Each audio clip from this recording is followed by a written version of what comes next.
A 16-year-old boy, Ethan Ward, was flying alone, his most precious possession strapped into the seat beside him. A centuries-old Italian cello, worth more than a luxury car, gleamed softly in its carbon case under the cabin lights. This flight wasn't a vacation.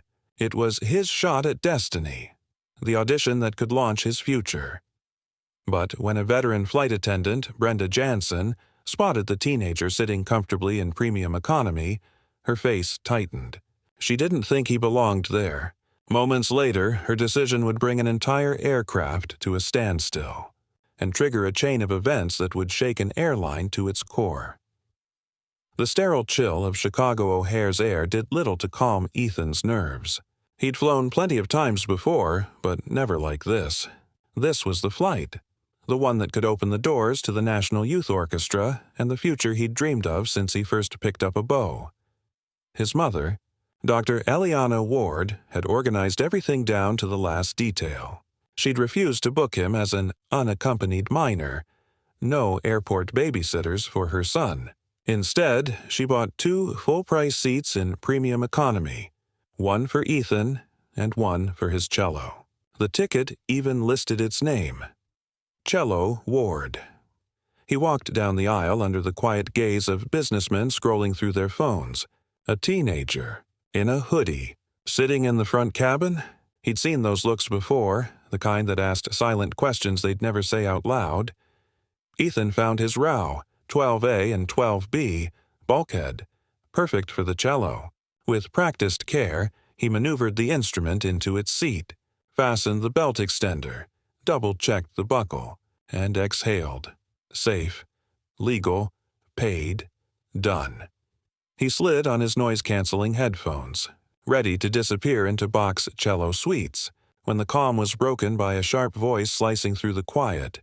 "You can't put that there." Ethan blinked, pulling his headphones down. Standing over him was a woman in her late 50s, blonde hair pulled back so tightly it looked like it hurt, lipstick a severe crimson slash. Her name tag read, Brenda Jansen, purser. "I'm sorry?" Ethan asked politely. "That thing," she said, gesturing toward the cello. "It can't be in the seat. You'll need to check it in cargo." Ethan tried not to sound nervous. "Oh, no ma'am. My mother booked the second seat for it. I have the boarding pass and receipt right here. Your airline's policy allows large instruments in the cabin if a seat is purchased." Brenda's smile never reached her eyes. "Honey, I don't care what you think you booked. That's not a passenger. That's luggage. It needs to go in the hold." Ethan's grip tightened around his backpack. "Ma'am, please. This cello's almost 200 years old. If it goes into cargo, it'll be ruined." The purser folded her arms, unimpressed. "We've got a frequent flyer waiting on standby. You'll need to move to the back." He blinked in disbelief. "Move to the back? But I paid for this seat." She leaned closer. "I don't care who paid. You can cooperate, or you can wait for security. Your choice." The words made Ethan's stomach twist. This couldn't be real. He tried to stay calm, respectful, like his mother always taught him. "Please, just check the manifest. You'll see both tickets. My name and Cello Ward." Brenda let out a humorless laugh. "Cello Ward? Adorable. But no, kid, that's not how this works." From a few rows away, another attendant, Chloe Daniels, hesitated, tablet in hand. "Is there a problem, Brenda?" Brenda raised her voice, making sure everyone nearby could hear. "This passenger's refusing to follow crew instructions." "That's not true." Ethan's voice cracked, face flushing. "The cello has its own seat." "You can check." Chloe scrolled quickly. Actually, he's right. Seat 12A. Ward, Ethan. Seat 12B. Ward, cello. It's a confirmed booking. Policy allows this." The look Brenda gave her could have frozen water. "Then the manifest's wrong," she said flatly. "We've got Mr. Harrison, Platinum Medallion, waiting for this row. I'm making the purser's call. It's unsafe." Kid moves to the back. Ethan felt the panic rising in his chest. "Ma'am, please, this is my audition trip. I can't put it in the back." Brenda's eyes hardened. "You've got 2 options, move or be removed." "Your choice." His voice trembled now. I can't. I paid for this seat." "My mother." "I don't care about your mother," she snapped. "Move, that was it." The line she shouldn't have crossed. Ethan's hand shook as he pulled out his phone, typed a message, and hit send. "Mom, she's trying to take my seat and my cello. Says I'll be removed. Please help." Across the terminal, Dr. Eliana Ward's phone buzzed on a conference table during an FAA meeting. One look at the screen, and her world shifted. She stood abruptly. "Gentlemen," she said coolly, gathering her bag. "Something's come up." Back on the plane, tension thickened. Brenda stood rigid in the aisle, her authority on full display. Ethan sat frozen, gripping his phone, sweat beading at his temple. Passengers glanced up, curious and uneasy. A few started recording, and in the middle of it all, the young musician, polite, frightened, and holding on to his dream, was about to be branded a security threat. At 30,000 feet, authority can make or break a life. But today, authority picked the wrong mother to mess with. A 16-year-old boy, Ethan Ward, was flying alone, his most precious possession strapped into the seat beside him. A centuries-old Italian cello, worth more than a luxury car, gleamed softly in its carbon case under the cabin lights. This flight wasn't a vacation. It was his shot at destiny, the audition that could launch his future. But when a veteran flight attendant, Brenda Jansen, spotted the teenager sitting comfortably in premium economy, her face tightened. She didn't think he belonged there. Moments later, her decision would bring an entire aircraft to a standstill and trigger a chain of events that would shake an airline to its core. The sterile chill of Chicago O'Hare's air did little to calm Ethan's nerves. He'd flown plenty of times before, but never like this. This was the flight, the one that could open the doors to the National Youth Orchestra and the future he'd dreamed of since he first picked up a bow. His mother, Dr. Eliana Ward, had organized everything down to the last detail. She'd refused to book him as an unaccompanied minor, no airport babysitters for her son. Instead, she bought 2 full-price seats in premium economy, one for Ethan and one for his cello. The ticket even listed its name, Cello Ward. He walked down the aisle under the quiet gaze of businessmen scrolling through their phones. A teenager, in a hoodie, sitting in the front cabin? He'd seen those looks before, the kind that asked silent questions they'd never say out loud. Ethan found his row, 12A and 12B, bulkhead, perfect for the cello. With practiced care, he maneuvered the instrument into its seat, fastened the belt extender, double-checked the buckle, and exhaled. Safe, legal, paid, done. He slid on his noise-canceling headphones, ready to disappear into box cello suites, when the calm was broken by a sharp voice slicing through the quiet. "You can't put that there." Ethan blinked, pulling his headphones down. Standing over him was a woman in her late 50s, blonde hair pulled back so tightly it looked like it hurt, lipstick a severe crimson slash.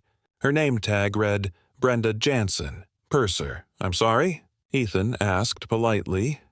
"That thing," she said, gesturing toward the cello. "It can't be in the seat.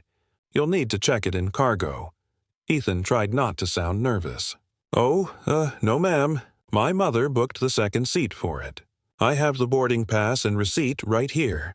Your airline's policy allows large instruments in the cabin if a seat is purchased."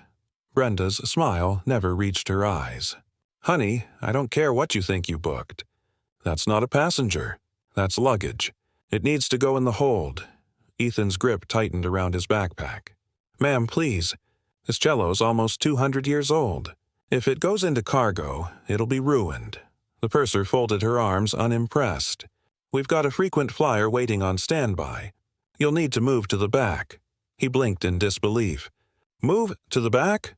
"But I paid for this seat." She leaned closer. "I don't care who paid. You can cooperate, or you can wait for security. Your choice." The words made Ethan's stomach twist. This couldn't be real. He tried to stay calm, respectful, like his mother always taught him. "Please, just check the manifest. You'll see both tickets. My name and Cello Ward." Brenda let out a humorless laugh. "Cello Ward? Adorable. But no, kid, that's not how this works. From a few rows away, another attendant, Chloe Daniels, hesitated, tablet in hand. Is there a problem, Brenda? Brenda raised her voice, making sure everyone nearby could hear. This passenger's refusing to follow crew instructions. That's not true. Ethan's voice cracked, face flushing. The cello has its own seat.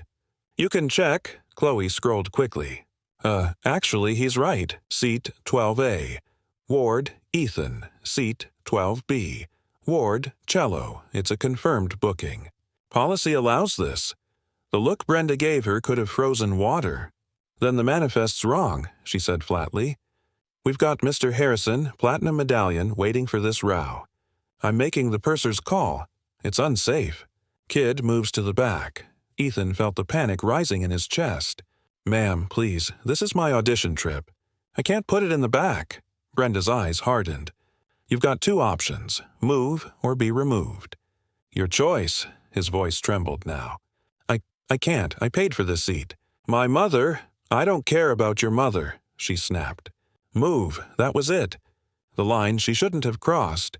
Ethan's hand shook as he pulled out his phone, typed a message, and hit send. Mom, she's trying to take my seat and my cello. Says I'll be removed. Please help. Across the terminal, Dr. Eliana Ward's phone buzzed on a conference table during an FAA meeting. One look at the screen, and her world shifted. She stood abruptly. Gentlemen, she said coolly, gathering her bag. Something's come up. Back on the plane, tension thickened. Brenda stood rigid in the aisle, her authority on full display. Ethan sat frozen, gripping his phone, sweat beating at his temple. Passengers glanced up, curious and uneasy. A few started recording, and in the middle of it all, the young musician, polite, frightened, and holding on to his dream, was about to be branded a security threat. At 30,000 feet, authority can make or break a life. But today, authority picked the wrong mother to mess with. The engines finally roared to life. Passengers whispered in disbelief. They'd just witnessed something extraordinary, a mother dismantling authority mid-air. But for Sky Vista Airlines, this wasn't the end of a bad day. It was the start of a catastrophe. As Flight 441 lifted from O'Hare's tarmac, Dr. Eliana Ward sat beside her son, outwardly composed but internally ablaze. She had spent years enforcing aviation law. Today, she'd watched it twisted into a weapon against her child. Ethan leaned against the window, exhausted. "Mom," he murmured, "you shouldn't have had to do that." Eliana softened.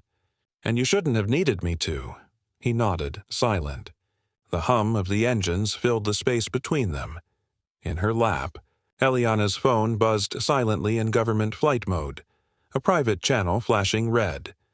Incident flagged, possible civil rights and safety violation. FAA legal requesting briefing. She exhaled. The investigation had already begun. At 30,000 feet, the cabin felt frozen in collective awareness. Chloe Daniels, now acting purser, moved carefully down the aisle, her professionalism tinged with fear. Every buckle click, every service announcement was deliberate, too deliberate. Her eyes met Eliana's briefly, and Eliana gave her a single, quiet nod. A promise. Protection was coming. Meanwhile, in the cockpit, Captain Roberts sat rigid, sweat dampening his collar. The name Ward echoed in his mind. He knew that name. He'd read her directives, signed off on her memos, even quoted her rulings during safety trainings. He had just grounded a flight based on a lie. And she was his boss's boss's boss. He muttered under his breath, "We're finished." Hours later, as Flight 441 touched down at LaGuardia, an eerie quiet followed the chime of the seatbelt sign. Passengers began to disembark, but not before several stopped by row 12. A woman who had filmed the confrontation offered her phone. "I've got everything," she whispered to Eliana. "What that woman did, it's all here." "Thank you," Eliana said softly. "But please, blur my son's face." Mr. Harrison, the frequent flyer whose upgrade had ignited the chaos, paused beside Ethan. "Good luck tomorrow, young man," he said, voice thick with regret. "You didn't deserve any of this." "Play like hell out there," Ethan smiled weakly. "Thank you, sir." Then they stepped into the terminal, where a wall of Sky Vista executives waited, their faces pale as the white floor tiles. "Dr. Ward," stammered a suited man with a forced smile, "I'm Richard Pope, VP of East Coast Operations. We, were informed of the incident. Please accept our sincerest apologies. We've arranged a car for you and your son." He gestured toward two black sedans waiting beyond security.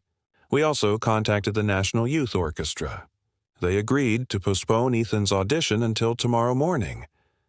Eliana regarded him with the calm of someone whose silence was more dangerous than her words. "Mr. Pope," she said finally, "logistics are not apologies. This is not a customer complaint. It's a federal matter. You'll be hearing from my office." He swallowed hard. "Of course," she turned, hand on Ethan's shoulder. "Come on, sweetheart. Let's go." The ride into Manhattan was quiet. Too quiet. The city lights blurred past the car windows, but Ethan barely saw them. "I don't understand," he said finally, voice low. "She looked at me like I was something wrong." Eliana's jaw tightened. "You were polite, respectful, compliant, and she saw you as a problem because she decided you didn't fit her idea of who belongs where. It's not new, Ethan, but this time she picked the wrong passenger." He sighed, eyes fixed on his reflection in the window. "If you hadn't been there—" He didn't finish. He didn't have to. Eliana reached over and took his hand. "She would have ruined your future over a power trip," she said. "And I will make sure no one ever does that to another kid again." By the time they reached the hotel, FAA headquarters was already in motion. Eliana's team was pulling flight logs, communication records, and crew manifests. Every name involved, Brenda Jansen, Captain Roberts, Supervisor Greg Miles, was being flagged. In her suite, Eliana opened her laptop. Her fingers flew across the keyboard as she drafted an email marked Urgent. Subject: Sky Vista Airlines Flight 441. Civil rights and safety violations, immediate federal investigation required. Subpoena all internal communications, crew reports, and prior incident logs for Jansen, Roberts, and Miles include 10-year passenger complaint records, possible systemic pattern of bias and falsified reporting. Dr. Eliana Ward, Acting Administrator, FAA.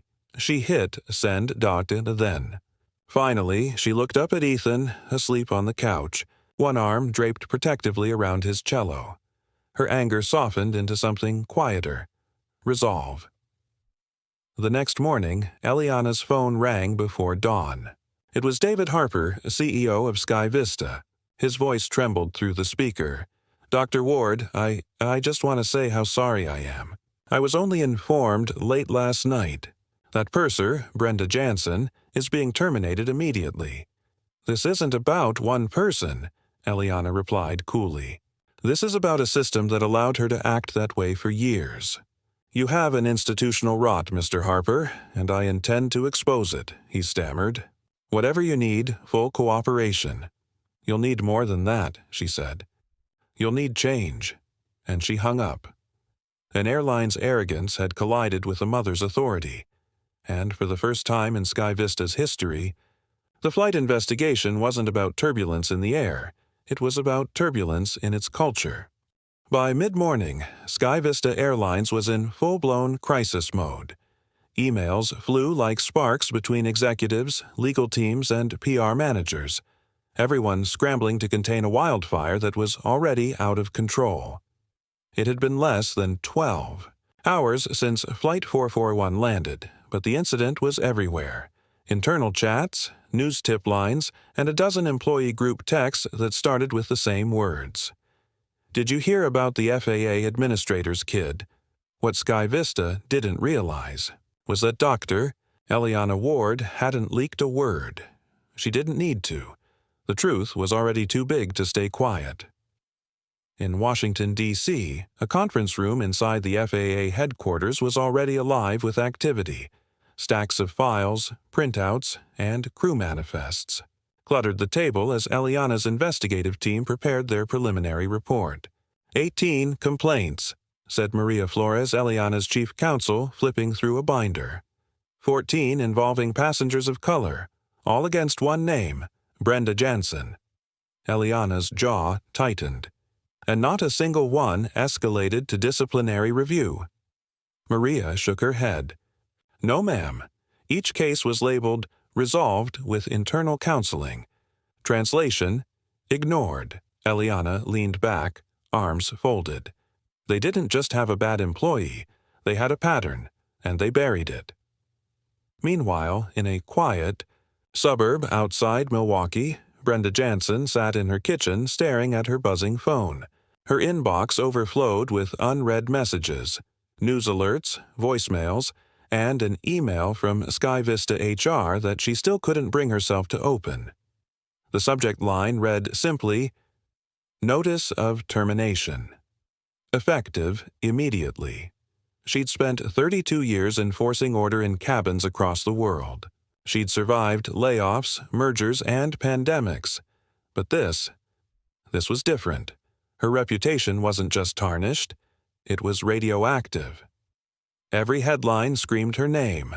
Flight attendant lies about teen musician, his mom turns out to be FAA chief. Her face was all over social media. Comment sections were brutal. Racist witch. Abuse of power. Ground her for life. She slammed her laptop shut, her reflection ghosting on the dark screen. They don't know the whole story, she muttered to herself. But deep down, she knew they did. Back in New York, Ethan Ward stood backstage at the National Youth Orchestra auditions. He was running on 4 hours of sleep, his nerves frayed but his focus razor sharp. He glanced toward the door. His mother stood outside, calm as ever, nodding to him like she always did before every performance since he was a child. "You've got this," she mouthed. Ethan exhaled, closed his eyes, and stepped onto the stage. For a moment, the weight of what had happened, the humiliation, the fear, threatened to crush him. But then he lifted his bow. The first note sliced through the silence like sunlight after a storm. It wasn't just music. It was a message.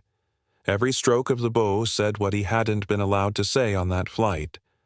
I belong here. You can't silence me. I am more than what you see. The judges sat motionless as his performance filled the hall. Fierce, emotional, alive. When the last note hung trembling in the air, you could have heard a pin drop. Then, slow applause. Then, thunder. That same morning, Sky Vista's CEO, David Harper, sat in his glass-walled office, face pale as paper. On the other end of the call, Eliana's voice was cool and precise. "Mr. Harper," she said, "we're issuing a federal subpoena. I suggest you cooperate. We'll be reviewing 10 years of internal complaints, training protocols, and flight reports from all major hubs." Harper tried to sound calm. "Doctor? Ward, please. We're horrified by this incident. Brenda Jansen has been terminated and the captain is on suspension pending review." "This isn't about damage control," Eliana interrupted. "This is about accountability. Your airline didn't have a single incident. It had a culture, and that ends now." "Yes, ma'am," he said, voice cracking. "Full cooperation." "Good," she replied. "You'll need it." That evening, Chloe Daniels received an unexpected call. "Chloe, this is HR. The administrator spoke highly of you. We'd like to offer you a full-time position." Her voice caught. "Wait. Really?" And, the rep added, a $10,000 integrity bonus for doing the right thing. Chloe sat frozen, the weight of it hitting her all at once. She had stood up to her superior, risked her job, and now, for the first time, she felt seen. Back in D.C., Eliana stood by her office window, city lights reflecting in the glass. Her phone buzzed again. Another update from her legal team. FAA hearing date confirmed. Subject: Sky Vista Flight 441. Administrative Review. She put the phone down and allowed herself a small, rare smile. Justice was already in motion. One false report had started a chain reaction, and Sky Vista's empire of arrogance was about to face the most powerful turbulence of all: truth. 3 weeks later, the world had moved on. Or so it thought. But inside Washington, D.C.'s Federal Aviation Auditorium, nothing was normal. The air buzzed with reporters, cameras, and a kind of collective unease that only comes when authority itself is on trial. At the front of the hall, the FAA seal gleamed under white light. Behind the long table sat a panel of officials, and in the center, calm, poised, and razor-sharp, sat Dr. Eliana Ward. Across from her, hunched behind a legal desk, sat Brenda Jansen, the once feared purser, now stripped of her wings, her uniform, and her confidence. Her attorney whispered something in her ear, but Brenda barely heard. Her palms were slick with sweat. The cameras were everywhere. For years, she had enforced rules she didn't always understand. But now, for the first time, those same rules were being used against her. The hearing opened with formality, but the tension in the room was anything but routine. A clerk adjusted the microphone. Docket number 24 F441. Federal Aviation Administration v. Sky Vista, Airlines and Jansen. Brenda L. Proceedings on record. Eliana leaned forward. Ms. Jansen, she began, her tone professional but cold. Do you understand the charges brought against you? Brenda cleared her throat. Yes, ma'am. Dereliction of duty, false reporting, and violation of the FAA's Code of Conduct. And the consequence of those actions, Eliana continued, was the unlawful detainment of a minor, the grounding of a flight under false pretenses, and the misclassification of a passenger as a security threat. Do you dispute that? Brenda hesitated, eyes flicking toward her lawyer. It wasn't false, she said weakly. He refused crew instructions. Eliana arched an eyebrow. He refused an unlawful instruction. She slid a document across the table. This is the Sky Vista Internal Operations Manual, Section 7. 4. Instrument Seating Policy. Would you like me to read it to you? Brenda looked away. No, ma'am. Then let's save time, Eliana said. The policy allows the purchase of a seat for fragile musical instruments. It's signed by your airline's operations director, and by you 2 years ago, when you renewed your purser certification. A wave of murmurs rippled through the room. From the back row, Chloe Daniels watched silently, her heart thudding. She'd been called as a witness, the youngest in the room, but perhaps the most honest. The clerk called her forward. Ms. Daniels, please state your position. Flight attendant, Sky Vista Airlines, she said, voice steady but quiet. Were you present on Flight 441 on October 3rd? Yes. Did the passenger in 12A, Ethan Ward, behave aggressively or refuse instructions? Chloe hesitated only for a second. No, ma'am. He was polite, respectful. He complied with everything until Miss Jansen told him to move without cause. Did you advise the purser that the cello seat was validly ticketed? Yes, I did. And what was her response? Chloe's throat tightened. She told me to stay out of it or lose my job. A low gasp rippled through the audience. Brenda's face went crimson. Eliana nodded. Thank you, Miss Daniels. You may step down. As Chloe returned to her seat, she felt something she hadn't in weeks. Peace. Next, Eliana called Greg Miles, the Sky Vista supervisor who had boarded the plane that day. Mr. Miles, she said, you were present when law enforcement arrived, correct? Yes, ma'am. And did you witness any behavior from the passenger that could reasonably be considered threatening? No, ma'am. He was frightened. That's all. Then why did you move to detain him? Greg swallowed. Because Miss Jansen told us the captain was calling it a Level 2 disturbance. Once that code goes out, we're required to act. Eliana leaned forward. Did you verify the report? No. We're trained to trust the purser's authority. She nodded slowly. And now you understand why blind authority is dangerous. He looked down. Yes, ma'am. Finally, it was Brenda's turn. Her lawyer cleared his throat. My client has served honorably for over 30 years. She admits her handling of the incident was flawed, but insists there was no discriminatory intent. Eliana stared at her for a long moment. No discriminatory intent, she repeated. Yet 18 prior complaints, 14 involving minorities, were all under your name. Do you deny that record? Brenda's voice broke. They were misunderstandings. People exaggerate. Then let's hear from one, Eliana said, pressing a button on the panel. A monitor flickered to life, showing a video deposition. A middle-aged man in a mechanic's jacket filled the screen. Yeah, he said, voice steady. Same woman. 2 years ago, I was on a red-eye to Denver. She told me my service dog couldn't sit with me, said it made people uncomfortable. I showed her the paperwork. She called security anyway. The room went dead silent. Brenda's lawyer whispered urgently, Dr. Ward, this wasn't disclosed.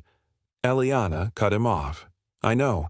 We found it buried in an internal memo labeled Resolved Informally. Brenda's breathing grew shallow. You're destroying me, she whispered. Eliana's gaze didn't waver. No, Miss Jansen, you destroyed yourself. I'm just holding up the mirror. Outside, the headlines were already writing themselves. FAA holds explosive hearing over airline discrimination administrator Ward, faces former flight attendant in public reckoning justice at 30,000 feet. But inside the room, something deeper happened. Not just exposure, but accountability.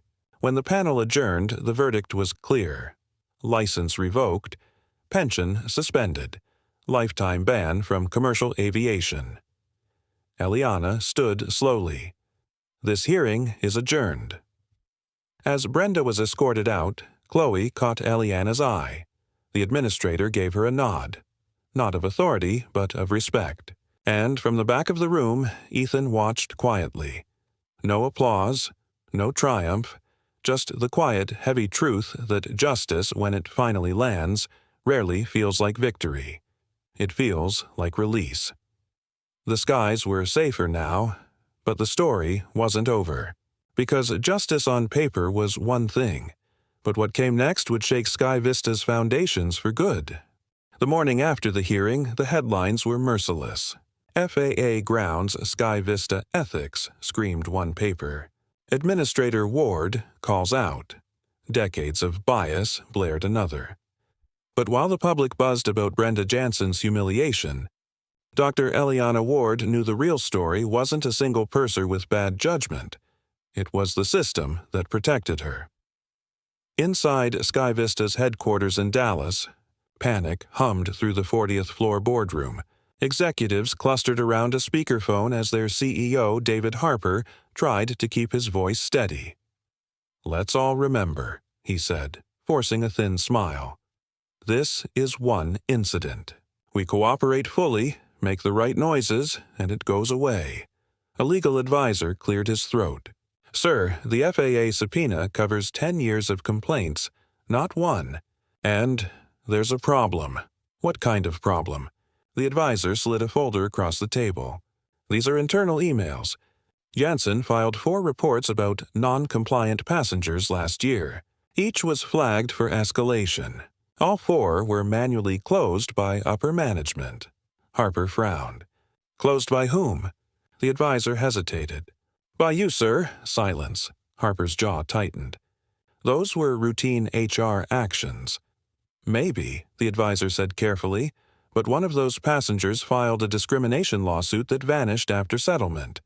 If the FAA connects those dots, he didn't finish the sentence. He didn't need to. Back in D.C., Eliana's investigation team was connecting those dots fast. Look at this, said Maria Flores, sliding printouts across the conference table. They paid out nearly $500,000 in hush settlements over the last 5 years, all labeled service discrepancy claims. Eliana scanned the pages. Every one of these involved a staff member with prior misconduct. Maria nodded grimly. They buried complaints, renamed them, and shifted offenders between routes. Classic rotation cover. Eliana leaned back, rubbing her temples. So they didn't just ignore Brenda. They enabled her. She stood, walking toward the window where the Capitol skyline glowed faintly through rain. File an enforcement notice. I want Sky Vista's operating certificate under review. And Maria, pull the communications log for the night of the incident. Maria blinked. The night of? Yes, I want to know who knew before the plane landed. Hours later, the logs arrived. At 6:42 p.m., 30 minutes after the plane returned to the gate, an internal message was sent from Harper's executive assistant to the PR department. Urgent. Contain incident before FAA becomes aware. Flag passenger as minor behavioral issue. Delete cabin footage. Eliana stared at the line for a long time. Then she smiled, the kind of smile that never reached the eyes. Got you, she whispered. Meanwhile, Ethan was finally breathing again. His audition video had gone viral. The orchestra had not only accepted him, they'd offered a full scholarship, but even victory felt strange. At dinner that night, he looked across the table. Mom, when do you stop being mad? Eliana stirred her tea. When the truth has been heard, he frowned. And if they never listen? She met his eyes. Then you play louder. He smiled, and for the first time since that awful day, she saw peace on his face. That peace didn't last long. 2 nights later, Eliana's phone rang just past midnight. Maria Flores again, her voice tight. Eliana, we've got a leak. What kind? The kind that sounds like blackmail. Maria forwarded a file. It was an anonymous email addressed to multiple media outlets, CCing the FAA's Ethics Division. Subject, Conflict of Interest, FAA Administrator Ward. Evidence suggests Dr. Ward abused authority to protect her son. She intervened mid-flight, violating aviation security protocol. Recommend suspension pending investigation. Anonymous, Eliana closed her eyes. She didn't need to ask who sent it. Harper, she said softly. By dawn, every major network was running with it. The woman who'd championed justice was now painted as the villain of her own story. On social media, did FAA chief abuse power to save her son? Hero or hypocrite? Ward under review. The spin was working. For now. Inside Sky Vista's PR war room, Harper smirked as he scrolled through the headlines. Let's see how the Queen of Ethics handles being on the other side, he muttered, but he underestimated 2 things. Her patience and her evidence. That afternoon, Eliana walked into a televised press briefing. The reporters erupted in questions, flashbulbs firing like lightning. She raised a hand. Silence followed. 3 weeks ago, she began, my son was labeled a threat for daring to sit in a seat he paid for. Today, I'm accused of abuse of power for daring to protect him. So, let me clarify something for the record. She pulled a flash drive from her pocket and held it up. This contains flight logs, internal messages, and audio transmissions proving Sky Vista fabricated its own narrative before I arrived at the scene. The truth isn't on trial. The cover-up is. The room went dead quiet. She placed the drive on the podium. And as for those questioning my authority, transparency is not abuse. It's duty. Then she walked away from the microphones, leaving reporters speechless. The whistle had been blown. But every truth comes with a cost, and the higher you fly, the thinner the air gets. The morning after the press conference, the world felt different. Sky Vista Airlines, once a symbol of luxury, was now a name whispered with disgust in boardrooms and airports alike. Its stock price had fallen 8% overnight. But that wasn't what scared CEO David Harper. What scared him was the knock on his office door. "Come in," he called, trying to sound calm. The door opened and in walked 2 men in dark suits flashing Department of Justice credentials. "Mr. Harper," the taller one said, "you're being served with a federal warrant. We're seizing all company communication records from the last 5 years. Harper's composure cracked. "This is a misunderstanding." then you'll have a chance to explain it." Under oath. He watched in horror as agents began pulling hard drives from their mounts, tagging laptops, boxing up files. The corporate citadel he'd built over 20 years was being dismantled, piece by piece, right in front of him. Meanwhile, across town, Dr. Eliana Ward sat in her office overlooking the Potomac. Her phone buzzed every minute. Reporters, senators, activists, even rival airlines. But she wasn't reading headlines anymore. She was reading depositions. "Maria," she said without looking up. "Do we have the board transcripts yet?" Maria Flores entered holding a thick folder. "You're not going to like this." Eliana opened it and froze. There it was in black and white. Internal Strategy Memo, signed by CEO David Harper. In cases of passenger escalation involving protected groups, classify as behavioral rather than discrimination to avoid FAA oversight. Eliana leaned back slowly, eyes narrowing. He made discrimination policy. Maria nodded grimly. It wasn't ignorance. It was strategy. 2 days later, the FAA Oversight Committee convened an emergency session. The hearing was closed door, but everyone knew what it meant. If the FAA formally recommended it, Sky Vista's license, its right to fly, could be revoked. Eliana sat across from the panel. Every word measured. Sky Vista did not fail by accident, she said, voice steady. It failed by design. They rewrote definitions, buried complaints, and taught staff how to mask bias as safety. "We can't reform that. We can only dismantle it," a board member frowned. "Dr. Ward, revoking a national carrier's license would affect thousands of jobs." "I understand," she replied. But how many lives were already affected by their silence? The question hung in the air like an unanswered prayer. That night, Harper watched the broadcast from his penthouse. His phone buzzed nonstop. Shareholders, attorneys, friends who now wouldn't answer his calls.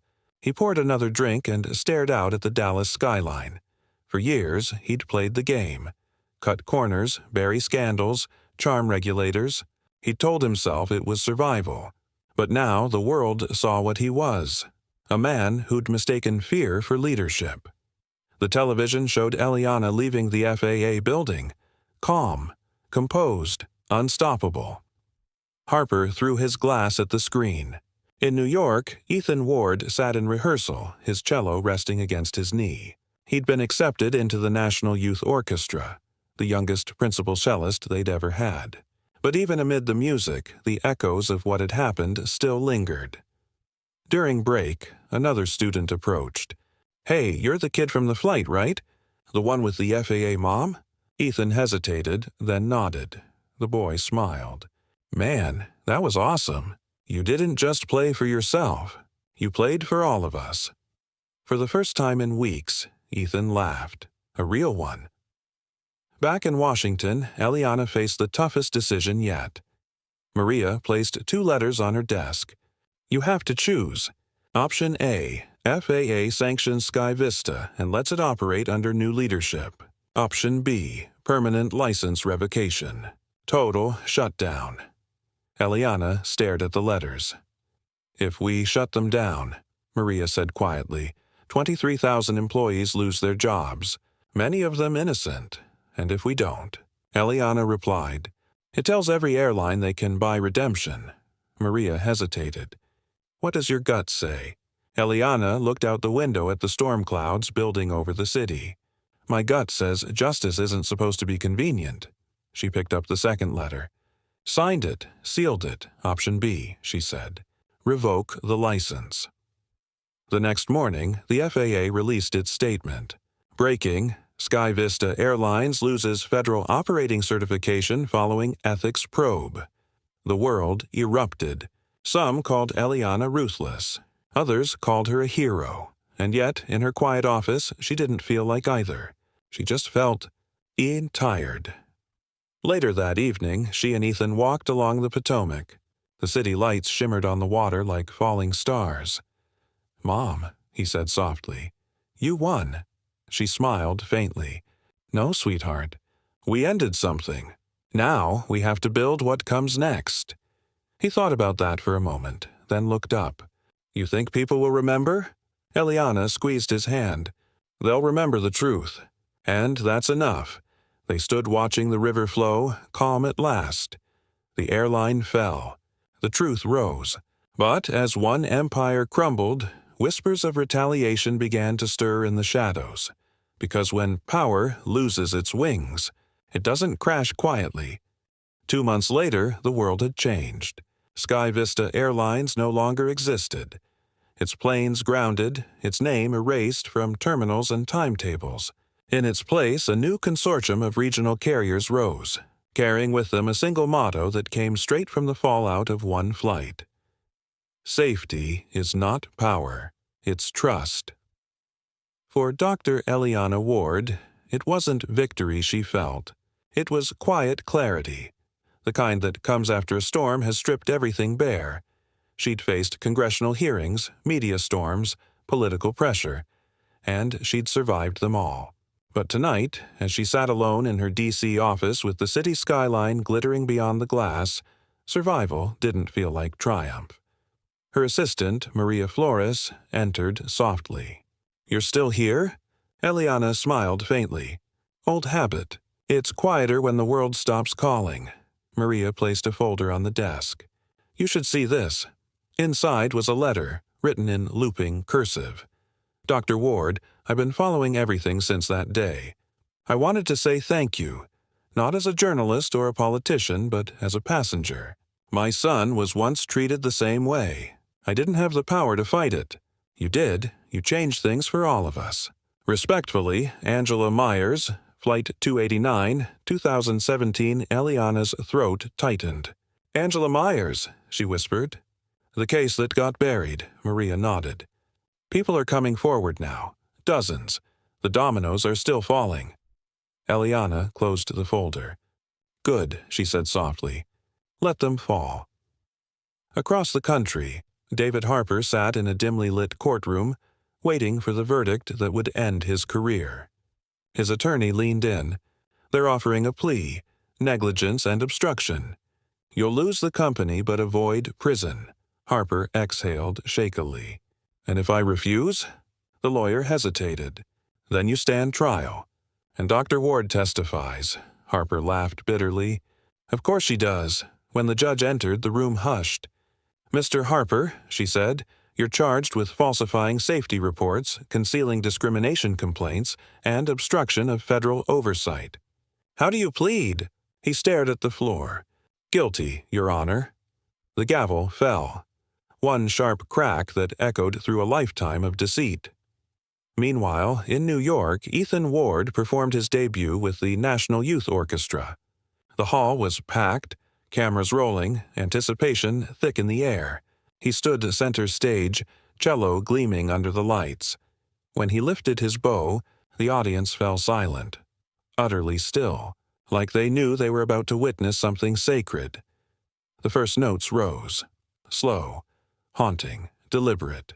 It was the same piece he'd practiced on that plane weeks ago, the one that had nearly cost him everything. But tonight, he played differently. Every note was a declaration, not just of talent, but of survival. When the last chord faded, the hall erupted. A standing ovation thundered through the air. Tears gleamed on faces, and cameras captured the moment that would later be replayed across the world with one headline. From cabin to concert, the boy who turned injustice into music. Back in Washington, Eliana watched the broadcast alone in her living room. When Ethan bowed, she smiled. The same soft smile that had carried her through every battle. Her phone buzzed. Maria Flores. Again, Eliana, she said, her voice brighter this time. The committee approved your reform bill. The Passenger Equity and Accountability Act passed unanimously. Eliana laughed quietly, the tension breaking for the first time in months. Unanimously. Miracles do happen, Maria chuckled. They're calling it the Ward Rule. Eliana looked back at the TV, at her son, at the standing crowd, and exhaled. Let them, she said, as long as it means no one else gets left behind. Weeks later, she returned to O'Hare International Airport, the very terminal where it had all begun. Everything looked the same. The crowds, the announcements, the smell of jet fuel and coffee. But the energy was different. Posters lined the concourse walls. Respect every passenger. FAA Equality Initiative. A flight attendant noticed her and smiled. "Dr. Ward, you're the reason we had our new training modules." "Things are better now," Eliana smiled back. "Then it was worth it." She walked past Gate 12, where the memory of that day still lingered. The shouting, the fear, the injustice. Now it was just another gate, another start for someone else's story. She whispered under her breath, "Fly safe, Ethan," and for the first time in months, she felt light. Sometimes justice doesn't roar. Sometimes it lands softly, like a plane in the dark, guided home by the light of what's right.